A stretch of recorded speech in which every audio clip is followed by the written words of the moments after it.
আমন্ত্রণ দীপ্ত সংবাদে, সাথে আছি আমি তারান্নুম জ্যোতি। শুরুতেই জানাবো সংবাদ শিরোনাম। ভারতের সাথে সই করা 10টি চুক্তি বাতিলের তথ্য সঠিক নয়, ব্রিফিংয়ে জানালেন পররাষ্ট্র উপদেষ্টা। অন্তর্বর্তী সরকারকেই তত্ত্বাবধায়ক হিসেবে চায় বিএনপি, দলীয় উপদেষ্টাদের অপসারণ করার পরামর্শ।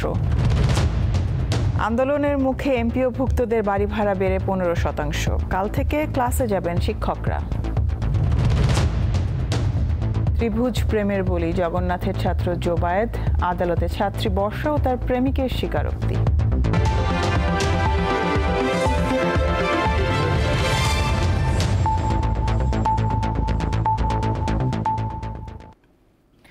বাংলাদেশ ও ভারতের মধ্যে স্বাক্ষরিত একটি চুক্তি বেশ আগে বাতিল হয়েছে দুই দেশের সরকারের সম্মতিতে।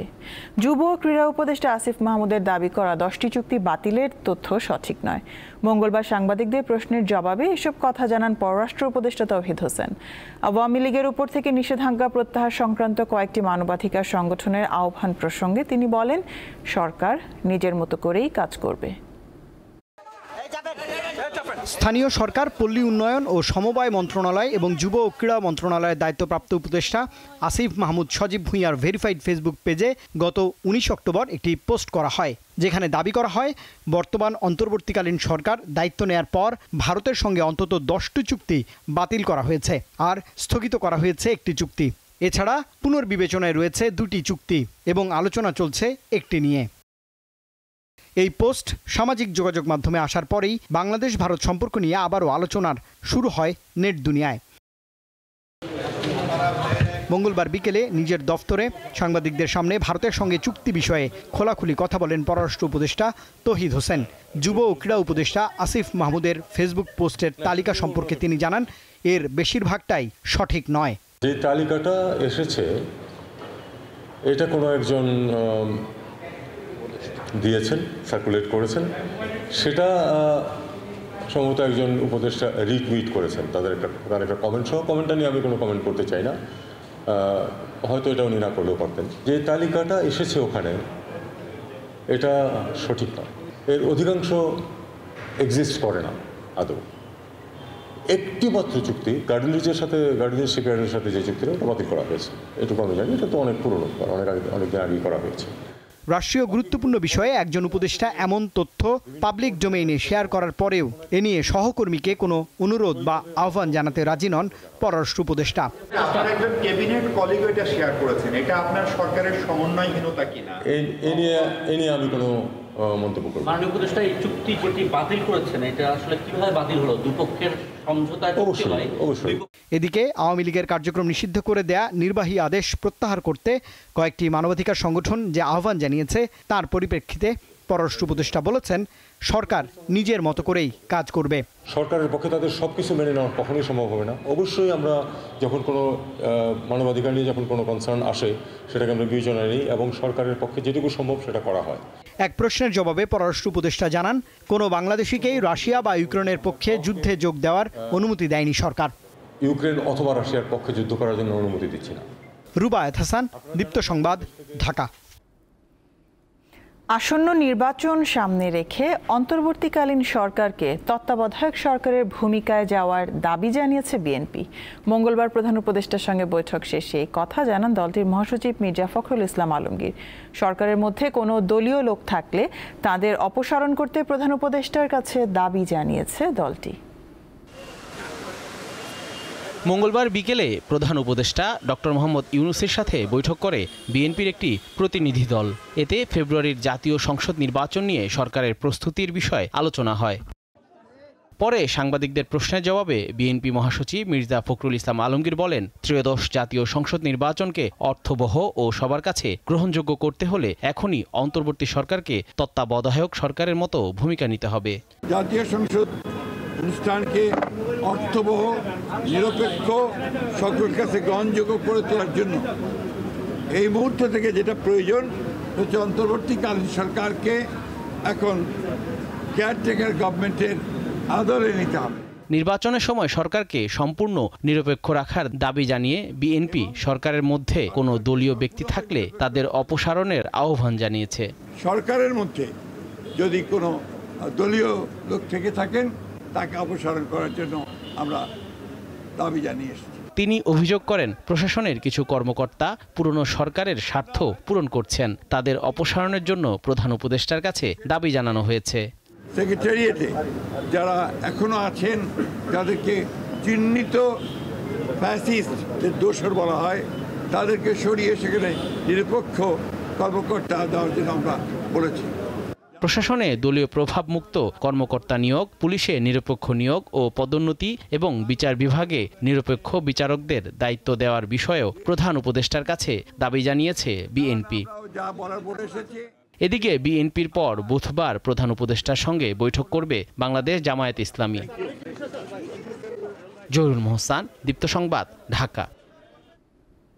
সংসদ নির্বাচনে এআই ব্যবহার করে যাতে অপতথ্য ও মিথ্যা তথ্য না ছড়ায় সেজন্য সেন্ট্রাল সেল গঠন করবে নির্বাচন কমিশন। মঙ্গলবার রাজধানীর আগারগাঁওয়ে নির্বাচনী প্রশিক্ষণ ইনস্টিটিউটে সেমিনারে এই তথ্য দেন প্রধান নির্বাচন কমিশনার এএমএম নাসির উদ্দিন। তিনি জানান, এআই অপব্যবহার এখন একটি বৈশ্বিক সমস্যা।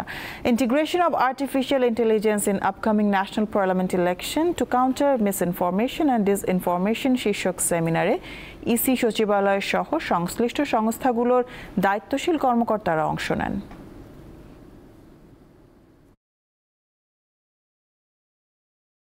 Abuse of AI, it has become a global headache, abused. So AI, we are trying to integrate in the election process to prevent misuse of AI.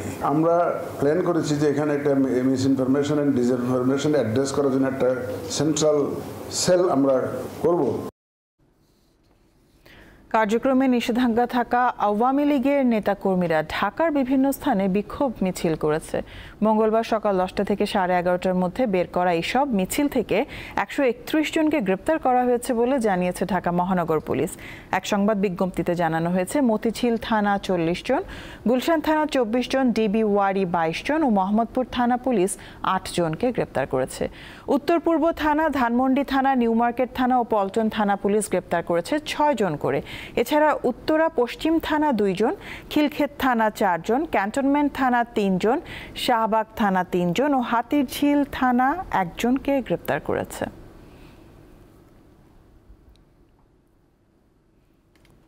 Awami লীগের চট্টগ্রাম উত্তর জেলা শাখার কার্যালয় দখল করার অভিযোগ উঠেছে জাতীয় নাগরিক পার্টি এনসিপির বিরুদ্ধে।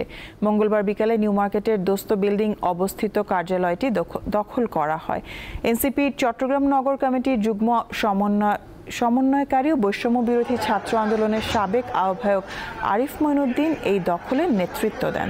তার সঙ্গে বৈষম্য বিরোধী ছাত্র আন্দোলনের সাবেক সমন্বয়ক ও কর্মীরা ছিলেন। চট্টগ্রাম উত্তর জেলা আওয়ামী লীগের দলীয় কার্যালয় দখল নেওয়ার একটি ভিডিও সামাজিক যোগাযোগ মাধ্যম ফেসবুকে ছড়িয়ে পড়েছে।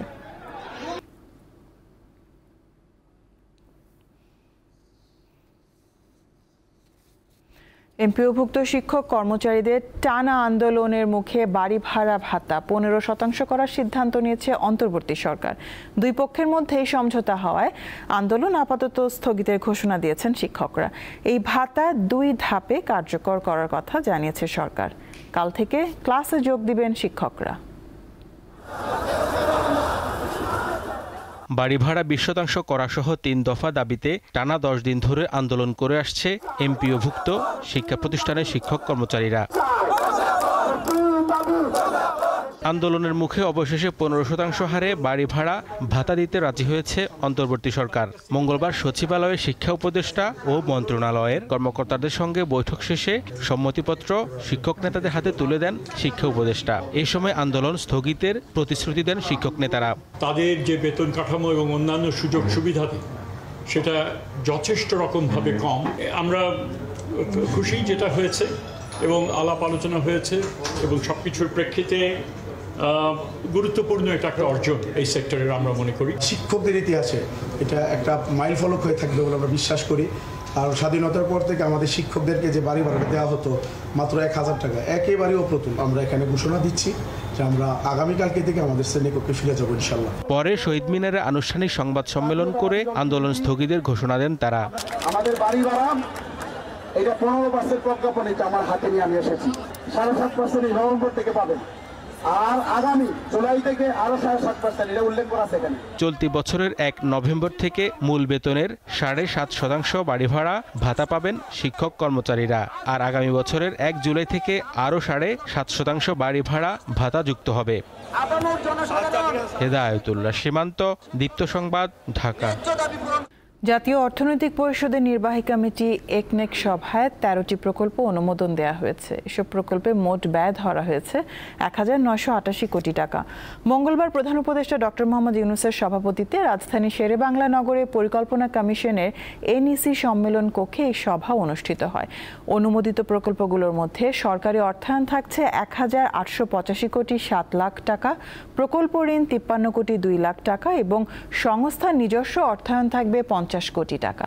এর মধ্যে নতুন প্রকল্প 3টি, সংশোধিত প্রকল্প 7টি এবং ব্যয় বৃদ্ধি ব্যতিরেকে মেয়াদ বৃদ্ধির প্রকল্প 3টি।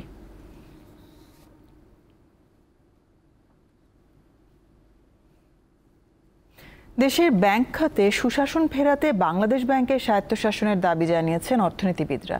তাদের দাবি, গভর্নর পদে রাজনৈতিক নিয়োগ বন্ধ করতে হবে। মঙ্গলবার পিআরআই এর আলোচনায় তারা এমন অভিমত দেন। এতে বিএনপির স্থায়ী কমিটির সদস্য আমির খসরু মাহমুদ চৌধুরী বলেন, কেন্দ্রীয় ব্যাংক সহ আর্থিক খাতের গুরুত্বপূর্ণ প্রতিষ্ঠানে রাজনৈতিক নিয়োগ না করার পক্ষে তার দল।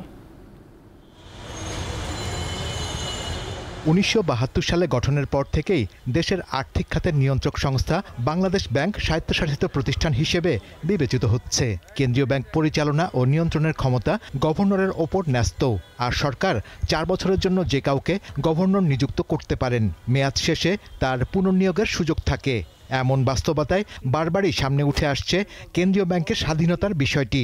মঙ্গলবার বেসরকারি গবেষণা সংস্থা পিআরআই এর গোলটেবিল বৈঠকেও এটি গুরুত্ব পায়। রেগুলেটরি ইন্ডিপেন্ডেন্স অর্থাৎ এই যে ব্যাংক লাইসেন্সিং, এই ব্যাপারেও আমাদের ইতিবাচক সিদ্ধান্ত নিতে হবে। Should govern monetary policy and not narrowly defined political agenda. That our currency is overvalued, the real effective exchange rate, এবং সেটা ক্ষতিপূরণ আজকে পুরো ইকোনমি আমরা বহন করছি। সেখানে যদি আমরা একটা প্রপার ফাংশনিং সেন্ট্রাল ব্যাংক পেতাম, নিশ্চয়ই আমরা এই বিপদে পড়তাম না। কেন্দ্রীয় ব্যাংককে রাজনৈতিক হাতিয়ার হিসেবে ব্যবহার না করার দাবি ওঠে আলোচনায়। বাংলাদেশ ব্যাংকের পেশাদারিত্ব বজায় রাখার দাবি জানান বক্তারা। রাজনৈতিক একটা হস্তক্ষেপ ছিল, রাজনৈতিক হাতিয়ার হিসাবে এই কেন্দ্রীয় ব্যাংকটা ব্যবহার করা হয়েছে to not only to provide loans to people যাদের হয়তো ক্রেডিবল কোনো বিজনেস কিংবা ভালো কেপিআই না করেই দেওয়া হয়েছে, সেটা একটা রয়েছে, ইন্টারনাল উইকনেসেস রয়েছে, তারপরেও রাজনৈতিক সংশ্লিষ্টতার কারণে। বাংলাদেশ ব্যাংক প্রশ্নে বিএনপির অবস্থান তুলে ধরেন আমির খসরু মাহমুদ চৌধুরী। জানান, অর্থনীতির স্বার্থেই বাংলাদেশ ব্যাংককে স্বাধীন রাখতে হবে। কোনো ইকোনমি ইন পিস বিল, কোনো রিফর্মিং কোনো ইকোনমি আলটিমেটলি যে ডিজায়ার্ড এফেক্ট রেজাল্ট আমরা চাই এটা আসবে না। সো বাংলাদেশ ব্যাংকের reform is a must and through reform is for independence. কেন্দ্রীয় ব্যাংকের স্বায়ত্তশাসনের পাশাপাশি শেয়ার বাজারকেও শক্তিশালী করার উপর জোর দেন বিএনপির এই নেতা। ইন আইসোলেশন দেখার আসলে সুযোগ নাই। শাহরিয়ার ইমন, দীপ্ত সংবাদ, ঢাকা। গুমের মামলায় অভিযুক্ত সেনা কর্মকর্তা সহ 30 আসামিকে কাল ট্রাইব্যুনালে হাজির করা হতে পারে, তবে এ বিষয়ে প্রসিকিউশনের কাছে কোনো তথ্য নেই বলে জানিয়েছেন প্রসিকিউটর গাজী MH তামিম। সেই সঙ্গে আসামিদের গ্রেপ্তারের বিষয়েও তারা অবগত নন। তবে আইন অনুযায়ী আসামিরা চাইলে নিজেরাও আত্মসমর্পণ করতে পারবে বলে জানান এই প্রসিকিউটর। এর আগে গুমের 2 মামলার 30 আসামির নামে গ্রেপ্তারি পরোয়ানা জারি করে 22 অক্টোবর হাজির হতে নির্দেশ দেয় আন্তর্জাতিক অপরাধ ট্রাইব্যুনাল। আপনারা আইনের প্রতি শ্রদ্ধাশীল হয়ে এই ওয়ারেন্ট অফ অ্যারেস্ট সম্পর্কে জ্ঞাত হয়ে ট্রাইব্যুনালে এসে হাজির হতে পারেন, অথবা আইন শৃঙ্খলা বাহিনী তাদেরকে গ্রেফতার করে ট্রাইব্যুনালে নিয়ে আসতে পারে। যদি ওনারা কালকে হাজির না হন অথবা ওনাদেরকে হাজির করা না হয়, তবে এই আইন অনুযায়ী তাদেরকে ট্রাইব্যুনালে উপস্থিত হওয়ার জন্য 2টি জাতীয় পত্রিকা, একটি বাংলা এবং একটি ইংরেজি, এই 2টি জাতীয় পত্রিকায় বিজ্ঞপ্তি প্রদান করে দেওয়া হবে এবং একটি তারিখ নির্ধারণ করা হবে যে আগামী অমুক তারিখের মধ্যে ওনারা যেন ট্রাইব্যুনালে হাজির হয় এই মামলা সম্পর্কে জানার জন্য বা মামলায় অ্যাপিয়ার করার জন্য। সাংবিধানিক ভুল ব্যাখ্যা দিয়ে তত্ত্বাবধায়ক সরকার বাতিল করা হয়েছিল। এর ফলে পরবর্তীতে বিতর্কিত একতরফা নির্বাচন হয়ে অবৈধ সরকারের হাতে দেশ পরিচালিত হয়। তত্ত্বাবধায়ক ব্যবস্থা ফেরাতে করা আপিলের প্রথম দিনের শুনানিতে এমনটাই জানিয়েছেন আপিলকারীদের আইনজীবী শরীফ ভূঁইয়া।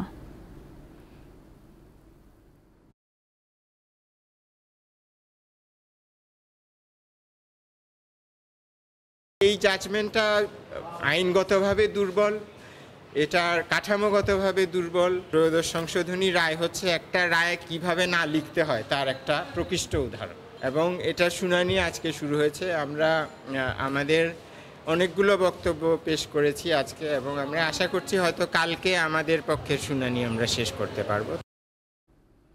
শাহজালাল আন্তর্জাতিক বিমানবন্দরের কার্গো ভিলেজের আগুনে দেশের ৪৫টি ওষুধ প্রস্তুতকারক প্রতিষ্ঠানের প্রায় ২০০ কোটি টাকার ক্ষতি হয়েছে। মঙ্গলবার রাজধানীর গুলশানে সংবাদ সম্মেলনে Bangladesh association of pharmaceuticals industries এই তথ্য জানায়। সংগঠনটি দাবি করে আগুনে কাঁচামাল পুড়ে যাওয়ায় অ্যান্টিবায়োটিক, ক্যান্সার, ডায়াবেটিস, ভ্যাকসিন ও হরমোন জাতীয় গুরুত্বপূর্ণ ওষুধ উৎপাদন ব্যাহত হওয়ার শঙ্কা দেখা দিয়েছে। ফার্মা খাতের ঝুঁকি ও ভবিষ্যৎ সম্ভাব্য সংকট এড়াতে সরকারের প্রতি ১৪টি বিষয়ে পদক্ষেপ নেওয়ার অনুরোধ জানানো হয়েছে।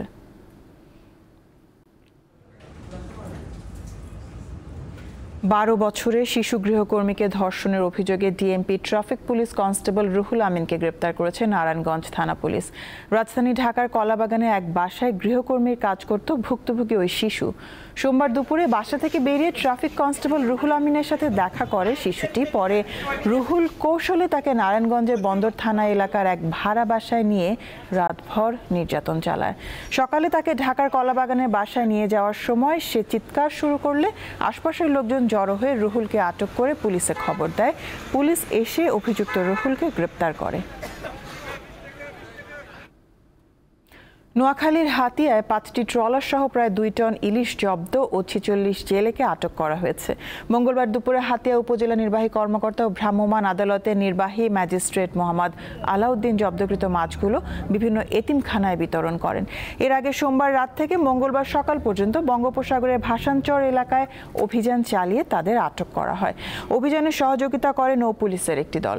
ইলিশের প্রজনন মৌসুমে মা ইলিশ রক্ষায় নোয়াখালীর হাতিয়ায় বিভিন্ন স্থানে নিয়মিত অভিযান পরিচালনা করছে মৎস্য বিভাগ।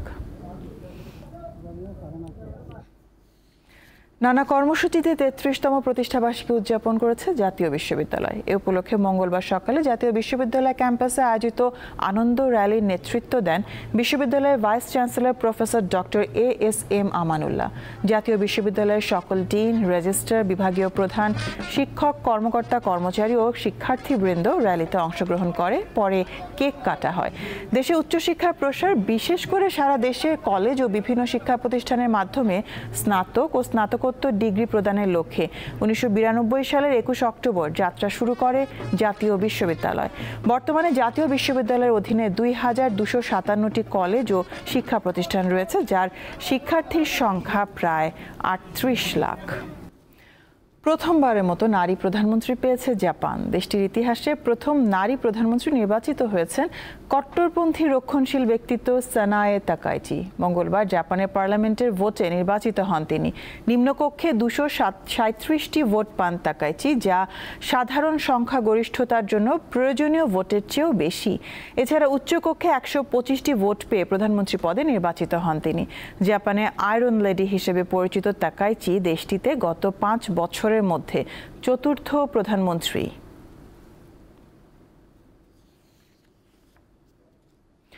আগামী বছরের প্রথম দিকে চীন সফরে যাওয়ার ঘোষণা দিয়েছেন যুক্তরাষ্ট্রের প্রেসিডেন্ট ডোনাল্ড ট্রাম্প। স্থানীয় সময় সোমবার হোয়াইট হাউসে সাংবাদিকদের এই কথা জানান মার্কিন প্রেসিডেন্ট। এ সময় ট্রাম্প বলেন তাকে চীন সফরের আমন্ত্রণ জানানো হয়েছে এবং আগামী বছরের প্রথম দিকেই সেখানে যাবেন তিনি। সফরের বিষয়টি মোটামুটি চূড়ান্ত হয়ে গেছে বলে উল্লেখ করেন ট্রাম্প। যদিও সম্প্রতি শুল্ক ইস্যুতে দুই দেশের মধ্যে উত্তেজনা বেড়েছে, তবে সোমবার ট্রাম্প পরিস্থিতি শান্ত করার বার্তা দেন। তিনি বলেন দুই দেশকেই একসঙ্গে সমৃদ্ধ হতে হবে। বিরল ও গুরুত্বপূর্ণ খনিজ পদার্থের সরবরাহ বাড়াতে একটি চুক্তিতে সই করেছে যুক্তরাষ্ট্র ও অস্ট্রেলিয়া। চুক্তি অনুযায়ী দুই দেশ যৌথভাবে প্রায় $8.5 বিলিয়ন প্রকল্পে বিনিয়োগ করবে। এই বিনিয়োগ অস্ট্রেলিয়ার খনি ও প্রক্রিয়াজাতকরণ সক্ষমতা বাড়াবে এবং এটি খনিজ আরও আহরণ ও প্রক্রিয়াজাতকরণ খাতে বড় পরিবর্তন আনতে পারে। চুক্তির প্রাথমিক কাঠামো অনুযায়ী আগামী 6 মাসে অস্ট্রেলিয়ায় নতুন প্রকল্পে দুই দেশ $1 বিলিয়ন বিনিয়োগ করবে। এই নতুন চুক্তি দ্বিপক্ষীয় অংশীদারিত্বকে নতুন উচ্চতায় নিয়ে যাবে বলে মন্তব্য করেছেন অস্ট্রেলিয়ার প্রধানমন্ত্রী অ্যান্থনি অ্যালবানিজ।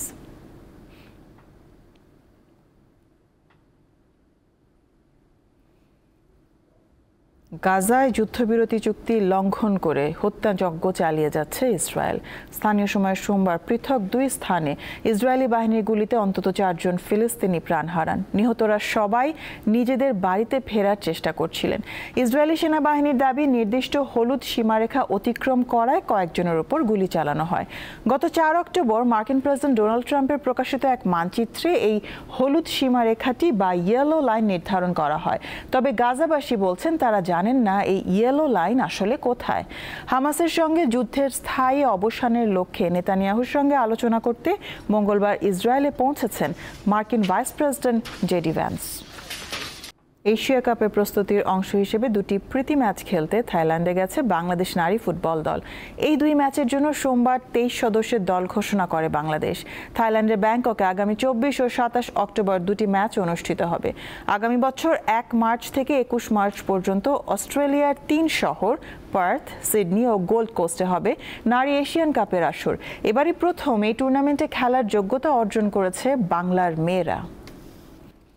শেষ করব দীপ্ত সংবাদ শিরোনামগুলো জানাবো আরও একবার। ভারতের সাথে সই করা 10টি চুক্তি বাতিলের তথ্য সঠিক নয়, ব্রিফিংয়ে জানালেন পররাষ্ট্র উপদেষ্টা। অন্তর্বর্তী সরকারকেই তত্ত্বাবধায়ক হিসেবে চায় বিএনপি, দলীয় উপদেষ্টাদের অপসারণ করার পরামর্শ। আন্দোলনের মুখে এমপিওভুক্তদের বাড়ি ভাড়া বেড়ে 15%, কাল থেকে ক্লাসে যাবেন শিক্ষকরা। ত্রিভুজ প্রেমের বলি জগন্নাথের ছাত্র জোবায়েত, আদালতে ছাত্রী বর্ষা ও তার প্রেমিকের স্বীকারোক্তি। এই ছিল এখনকার মতন। আমি তারান্নুম জুথি বিদায় নিচ্ছি। দর্শক, আরও তথ্য বিনোদনের সংবাদ জানতে যুক্ত থাকুন দীপ্ত টিভির ডিজিটাল প্ল্যাটফর্মগুলোতে। এতক্ষণ সাথে থাকার জন্য ধন্যবাদ সবাইকে।